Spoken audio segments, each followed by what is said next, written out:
Here's Unit 5 screencast part 3, and in this one we're going to take a quick look at the Lorenz curve and something called the Gini coefficient that comes from it. And this is basically the last graph that you have to be able to look at, manipulate, work with for micro. So that's kind of an exciting thing that you've gotten to that point if you've mastered all the other ones.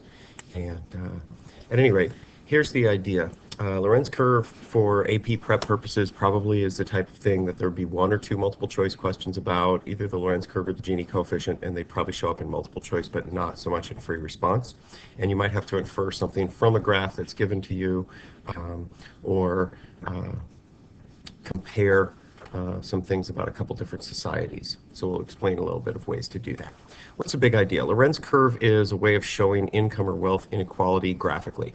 It's made up of a set of points which show the percent of income or wealth earned or wealth owned by the percent of the population arranged in ascending order of income. So let's think about really what that means. On the vertical axis here we have percent of income, and that's a cumulative percent of income earned by a certain number of people. And on the x-axis, what we're looking at here is percent of households. So if you arrange people in order from lowest income to highest income, and then you're sort of thinking about stats that you might have seen in popular media, like the top 1% earns 40% of the income in this country in this year, or the bottom half of all income earners only earned a quarter of all the income, or something like that. So this is the graphical basis for those kinds of inferential judgments, and it's nice to see it in graphical form rather than just as an isolated stat. Each isolated stat we could interpret as like a point on the graph. Now we could do this with percent of wealth, and then we'd be arranging households from least wealthy to most wealthy. What's the difference between wealth and income? Well, wealth is accrued income over time, and so wealth is the assets you own minus the debts you owe. And if you think about it, there's a lot of reasons why wealth would probably be more unequally distributed than income, because the person that has a high income in one year is likely probably to have a pretty high income in other years too. And so therefore they're likely to have a real high amount of wealth. Also, wealth kind of stays concentrated or becomes more concentrated because of the ways business ownership works and inheritance works. So those are some reasons why people that have high income in one year will tend to have high income in other years and just have a massively different degree of wealth, since it's accumulated over long periods of time.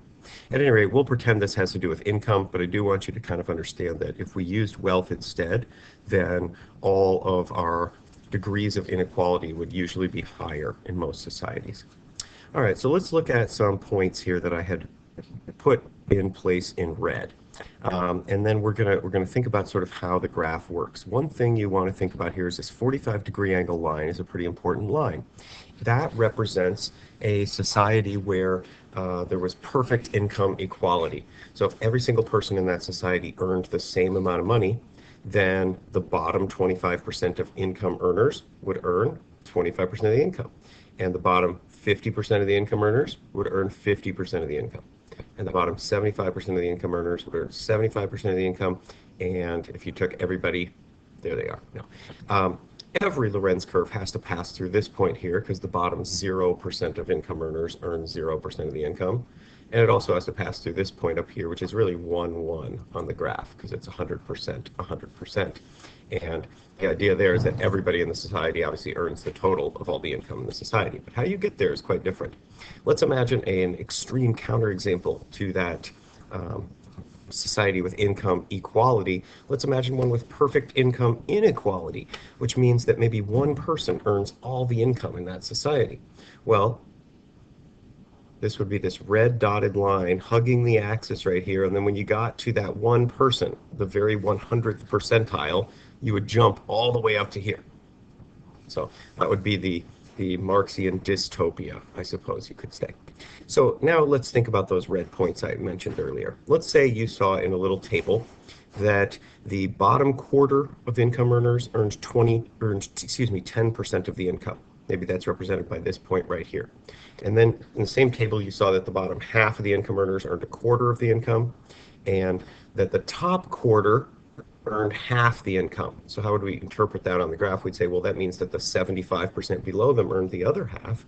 So here's your point, 75%, 50%. You might connect all those dots up. Maybe you had those 3 rows on your table. Maybe you had more. But we can see, I think I sketched a line that roughly corresponds to where those dots are. We'll pretend that that fits them perfectly. And so there you go. That would be the Lorenz curve for that society. And you can see that it sags a little bit below the 45-degree angle line. It could never be the case that any society's Lorenz curve would be above the 45-degree angle line, because then what you're saying is that the bottom 25% of income earners earn more than 25% of the income. And if that's true, they're not the bottom. So there you could think about that. Let's imagine now another example, okay? Let's imagine we had seen in our table that the bottom 50% of income earners only earned 10% of the income, or 8% maybe, I don't know, whatever percent that is. And the bottom 75% of income earners only earned 15% of the income. Maybe the top quarter earned the other 85% of the income. Maybe the top 10% earned half the income. So here we are at 90%. The bottom 90% only earned half the income. Well, you can see this is a society that has a more unequal division of income. And we'll see if we can maybe make a good fit here. Decent fit. You can imagine it being a better fit, but that's fine.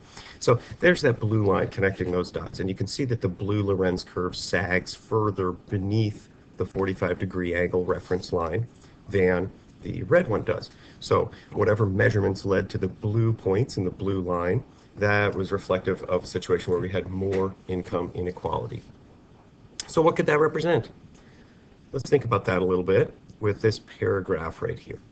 The red and blue lines and areas could represent different societies. The blue society has a greater social class gap or rich-poor gap than the red one, or the same society at 2 different points in time. Maybe before or after industrialization had occurred, or before or after some big revolution or something like that.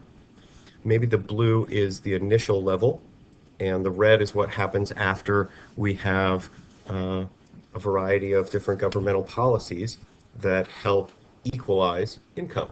So in other words, we tax the rich perhaps more than we tax the poor, and maybe we have some other social welfare programs, New Deal, Great Society type programs, and those are designed to basically play a Robin Hood role. And if you think about anything that is sort of a Robin Hood type policy, is going to push up the Lorenz curve because it's going to decrease the gap between those with high incomes and those with low incomes. So that's kind of a bit about what one or more Lorenz curves on a set of axes could be used to help you interpret, how you could draw conclusions from them. Now I want you to think a little bit about some areas here. I'm going to drag this blue Lorenz curve out of the way so that it's just a little less busy. We can bring it back a little bit later. But if you think about the whole size of this triangle right here, that triangle is 1 unit horizontally and 1 unit vertically, because 100% is another name for 1, and then it's half base times height. So the area of that triangle is 1/2. But furthermore, within that area, we could see some sub areas. We could call this one area A and this one area B. Now we know that area A plus area B equals 1/2. But the relative size of areas A and B is kind of an interesting thing. And if you look at, maybe we could substitute out that other Lorenz curve, goodness, we would notice that area B got a whole lot smaller and area A was a lot bigger portion of that triangle. The Gini coefficient is a mathematical value between 0 and 1, and it reflects how saggy that Lorenz curve is. So if you wanted to draw up a table that showed how is income equality different in about 40 different countries, it'd be very hard sometimes maybe to look at a graph like this with 40 lines on it. But we could do a table where we showed the Gini coefficient for each of those 40 countries. And what is that Gini coefficient? It's the ratio of area A to the sum of areas A plus B. And remember again that total area of A plus B is 1/2.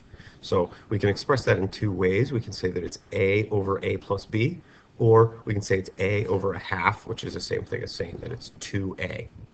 So the closer we are to 1, a bigger rich-poor gap. Why would that be? Well, let's think about it. Here, area A was closer to the sum total of A plus B, whereas when we used the red one, area A was a smaller fraction of that.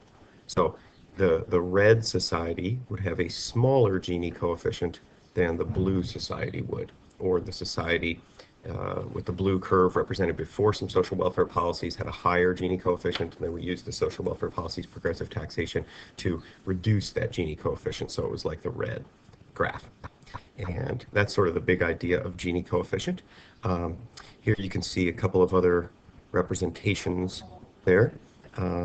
So just little images I grabbed off the web here. This is a way you can think about some points helping determine Lorenz curve, so that 60% of the population earned 10% or earned 20% of the income. And here you can see some comparison here of which countries have the highest or the lowest degree of income inequality.